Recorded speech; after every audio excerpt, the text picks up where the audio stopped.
ಬಾಗೇಪಲ್ಲಿ ಪತ್ರಕರ್ತರ ಭವನದಲ್ಲಿ ಇಂದು ನಡೆದ ಸುದ್ದಿಗೋಷ್ಠಿಯಲ್ಲಿ ಮಾತನಾಡಿದ ಬ್ಲಾಕ್ ಕಾಂಗ್ರೆಸ್ ಅಧ್ಯಕ್ಷ ನರೇಂದ್ರ ಅವರು ಈ ಕ್ಷೇತ್ರದಲ್ಲಿ ಶಾಸಕ ಸುಬ್ಬಾರೆಡ್ಡಿ ಕಳೆದ 12 ವರ್ಷಗಳಿಂದ ಶಾಸಕರಾಗಿ ಒಳ್ಳೆಯ ಜನಮನ್ನಣೆ ಗಳಿಸಿದ್ದಾರೆ. ಅವರು ಮಾಜಿ ಶಾಸಕರಾದ ದಿವಂಗತ G V Sriramareddy, N Sampangi, C R Manohar, ನಟ ಸಾಯಿಕುಮಾರ್, ಡಾಕ್ಟರ್ ಅನಿಲ್ ಕುಮಾರ್ ಅವರಂತಹ ಘಟಾನುಘಟಿ ರಾಜಕಾರಣಿಗಳನ್ನು ಎದುರಿಸಿ ಗೆಲುವು ಪಡೆದಿದ್ದರು. ಚುನಾವಣೆ ನಂತರ ಸೋತವರು ರಚನಾತ್ಮಕ ಟೀಕೆ ಮಾಡುತ್ತಿದ್ದರು. ಪ್ರಜಾಪ್ರಭುತ್ವ ವ್ಯವಸ್ಥೆಯಲ್ಲಿ ಸೋಲು ಗೆಲುವು ಚುನಾವಣೆಯ ಒಂದು ಭಾಗ. ಜನರು ಕೊಟ್ಟ ತೀರ್ಪನ್ನು ಒಪ್ಪಲೇಬೇಕು. ಆದರೆ ಕಳೆದ ಬಾರಿ ಚುನಾವಣೆಯಲ್ಲಿ ಪರಾಜಿತರಾದ ಬಿಜೆಪಿಯ ಸಿ ಮುನಿರಾಜು ಕ್ಷೇತ್ರದವರಲ್ಲದಿದ್ದರೂ ಈ ಕ್ಷೇತ್ರಕ್ಕೆ ಕಾಲಿಟ್ಟಾಗಿನಿಂದ ಬಾಗೇಪಲ್ಲಿ ಕ್ಷೇತ್ರದಲ್ಲಿ ಅಶಾಂತಿ ಮೂಡಿಸುವ ಪ್ರಯತ್ನ ಮಾಡುತ್ತಿದ್ದಾರೆ ಎಂದರು.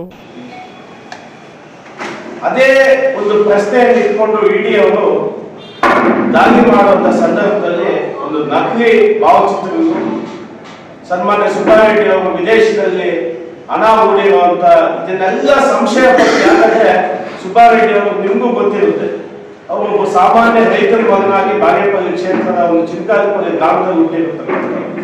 ಅವರೇನು ವಿದೇಶದಲ್ಲಿ ಅಕ್ರಮ ಆಸ್ತಿ ಮಾಡಬೇಕು ಅನ್ನೋ ಉದ್ದೇಶ ಅವರಲ್ಲಿಲ್ಲ. ಆದ್ರೆ ಇವರು ಇದು ಈ ಒಂದು ಹೈಕೋರ್ಟ್ ಅಲ್ಲಿ ದಾವೆ ಹೊಡೆಯುವುದು ಮತ್ತೆ ಇಡಿ ಅವರು ಪ್ರಶ್ನೆ ಕೇಳಿರೋದು, ಇವ್ರು ಎರಡನ್ನೂ ಟ್ಯಾಲಿ ಮಾಡಿದಾಗ ಇವರೇ ಯಾಕೆ ಮಾಡಿರಬಾರ್ದು ಅಂತ ಸಂಶಯದ ಮೇಲೆ ಕಂಪ್ಲೇಂಟ್ ಕೊಟ್ಟಿದ್ದಾರೆ ವಿನ ನೀವೇ ಇಡಿ ದಾಳಿ ಮಾಡಿದ್ದಾರೆ ಅಂತ ಅವರೆಲ್ಲೂ ಕೂಡ ಹೇಳಿಲ್ಲ. ಒಂದು ಸಂಶಯ ಅದು ತನಿಖೆ ಮಾಡ್ತಾರೆ. ಅದು ಪ್ರೂವ್ ಆದರೆ ಸುಬ್ಬಾರೆಡ್ಡಿ ಅವರು ಈಗಾಗಲೇ ಹೇಳಿದ್ದಾರೆ, ನನಗೇನಾದ್ರೂ ಅಕ್ರಮ ಆಸ್ತಿ ಹೊಂದಿದ್ರೆ ನಾನು ಈಗಲೇ ನನ್ನ ಎಲ್ಲ ಆಸ್ತಿಯನ್ನು ಬಿಟ್ಕೊಡ್ತೀನಿ ಅಂತ ಘಂಟಾಘೋಷವಾಗಿ ಅವರು ಹೇಳಿದ್ದಾರೆ. ಅದಕ್ಕಿಂತ ಹೆಚ್ಚು ನಾವೇನು ಮಾತಾಡೋಗಿಲ್ಲ. ಲೋಕಸಭಾ ಚುನಾವಣೆ ವೇಳೆ ಶಾಸಕರನ್ನು ಏಕವಚನದಲ್ಲಿ ಸಂಬೋಧಿಸಿದ್ದಾರೆ. ಈಗ ನಕಲಿ ದಾಖಲೆ ಸೃಷ್ಟಿ ಮಾಡಿ ಶಾಸಕರ ಜನಪ್ರಿಯತೆ ತಗ್ಗಿಸಲು ಪ್ರಯತ್ನ ಮಾಡುತ್ತಿದ್ದಾರೆ. ತಾಲೂಕು ಶಾಂತಿಗೆ ಹೆಸರುವಾಸಿ. ಇಲ್ಲಿ ಯಾವುದೇ ಗಲಾಟೆಗಳಿಗೆ ಆಸ್ಪದವಿಲ್ಲ. ಎಲ್ಲ ಜಾತಿಯ ಜನರು ಅನ್ಯೋನ್ಯವಾಗಿದ್ದಾರೆ. ಆದರೆ ಯಾವುದೇ ಕಪ್ಪು ಚುಕ್ಕೆ ಇಲ್ಲದ ಶಾಸಕರ ವಿರುದ್ಧ ಕಳಂಕ ತೆರಲು ಸಿ ಮುನಿರಾಜು ಇನ್ನಿಲ್ಲದ ಪ್ರಯತ್ನ ಮಾಡುತ್ತಿದ್ದು, ಇದೇ ಚಾಳಿ ಮುಂದುವರೆಸಿದರೆ ಬಾಗೇಪಲ್ಲಿಯಲ್ಲಿ ಓಡಾಡಲು ಬಿಡಲ್ಲ ಎಂದು ಎಚ್ಚರಿಕೆ ನೀಡಿದರು.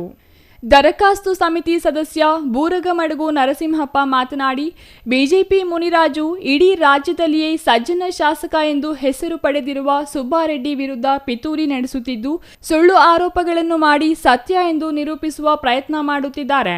ನಿಮ್ಮ ದಬ್ಬಾಳಿಕೆ ಮತ್ತು ಅಸಭ್ಯ ವರ್ತನೆಗಳನ್ನು ಬದಲಾಯಿಸಿಕೊಳ್ಳದಿದ್ದರೆ ಕ್ಷೇತ್ರದ ಜನತೆ ನಿಮಗೆ ಬುದ್ಧಿ ಕಲಿಸುತ್ತಾರೆ. ಕ್ಷೇತ್ರದ ಗಂಧ ಗಾಳಿ ಗೊತ್ತಿಲ್ಲದ ನಿಮ್ಮ ಪಿತೂರಿಗಳು ಅಪಪ್ರಚಾರಕ್ಕೆ ಇಲ್ಲಿನ ಪ್ರಜ್ಞಾವಂತ ಜನತೆ ಬೆಂಬಲಿಸುವುದಿಲ್ಲ. ಪ್ರಜಾಪ್ರಭುತ್ವ ವ್ಯವಸ್ಥೆಯಲ್ಲಿ ಜನಪ್ರತಿನಿಧಿಯಾಗಲು ಸಾಧ್ಯತೆ, ಸಂಸ್ಕಾರ ಅಗತ್ಯ ಎಂದು ಕಿಡಿಕಾರಿದರು. ದಯವಿಟ್ಟು ನೀವು ಈ ಪೋಸ್ಟ್ ಮಾತು ನಿಲ್ಲಿಸಬೇಕು. ಯಾಕೆ ನಿಮ್ಮ ಮೇಲೆ ಕಂಪ್ಲೇಂಟ್ ಕೊಟ್ಟಿದ್ದಾರೆ? ಈ ನಕಲಿ ದಾಖಲೆ ಸೃಷ್ಟಿಸಿ ಇವಾಗ ನೀನು ಹೈಕೋರ್ಟ್ ಅಲ್ಲಿ ಅಫಿಡವಿಟ್ ಕೇಸ್ ಆಗಿದೆಯಾ? ಎಲೆಕ್ಷನ್ ಕಮಿಷನ್ ಕೇಸ್ ಕಂಪ್ಲೇಂಟ್ ಕೊಟ್ಟಿದೆಯಾ? ಇವಾಗ ನಮ್ಗೆ ಏನು ನಿಮ್ಮ ನಮಗೆಲ್ಲ ಡೌಟ್ ಇಲ್ಲ. ಇದೆಲ್ಲ ಪೂರ್ತಿ ಇದೆಲ್ಲ ಸೃಷ್ಟಿಸಿ ನಕಲಿ ದಾಖಲೆ ಸೃಷ್ಟಿಸಿ ನಮ್ಮ ಶಾಸಕರ ಮೇಲೆ ಒಂದು ಕಪ್ಪು ಚುಕ್ಕ ತರಬೇಕು ಅನ್ನೋ ಒಂದು ಪ್ರಯತ್ನ ಮಾಡ್ತಾ ಇದೆಯಾ ಅಂತ ಎಲ್ಲರೂ ಗೊತ್ತಾಗಿದೆ, ಗೊತ್ತು ಕೂಡ. ನೀವು ಅದೇ ಕೆಲಸ ಮಾಡ್ತಾ ಇದ್ದಾರೆ ಕೂಡ. ಈ ಆಟ ನಡೆಯಲ್ಲ. ಯಾಕಂದ್ರೆ ಯಾವತ್ತೂ ಕೂಡ ನಮ್ಮ ಶಾಸಕರು ಜನಪ್ರಿಯ ಯಾಕಂದ್ರೆ ದೇವರನ್ನು ನಂಬಿರ್ತಕ್ಕಂಥವರಲ್ಲ. ಇದು 2 ತಿಂಗಳ ಹಿಂದೆನೇ ಎಲ್ಲ ನಿಮ್ಮ ನಕಲಿ ದಾಖಲೆ ಕೂಡ ಅವ್ರು ಬಂದಿದೆ.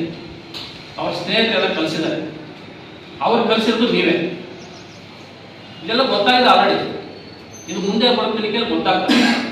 ಅವಾಗ ನಿಮ್ಮ ಯೋಗ್ಯತೆ ಏನಂತ ಅರ್ಥ ಆಗ್ತದೆ. ಇವಾಗ ನೀನು ಅದೆಲ್ಲ ಮಾತಾಡೋದೆಲ್ಲ ಎಲ್ಲ ಮಾತಾಡೋದೇ ಸತ್ಯ ಆಗಲ್ಲದು. ಸತ್ಯ ಯಾವುದು ಸುಳ್ಳು ಯಾವುದು ಕ್ಷೇತ್ರ ಜನಕ್ಕೆ ಗೊತ್ತಾಗ್ತದೆ, ಇಂಥ ರಾಜ್ಯಕ್ಕೆ ಗೊತ್ತಾಗ್ತದೆ. ಅದು ಯಾರು ತಪ್ಪಿಸ್ತಾರೆ ಅಂತ ಕಾನೂನು ಕ್ರಮ ಆಗ್ತದೆ. Ganesh R, CTV news, Bagepalli.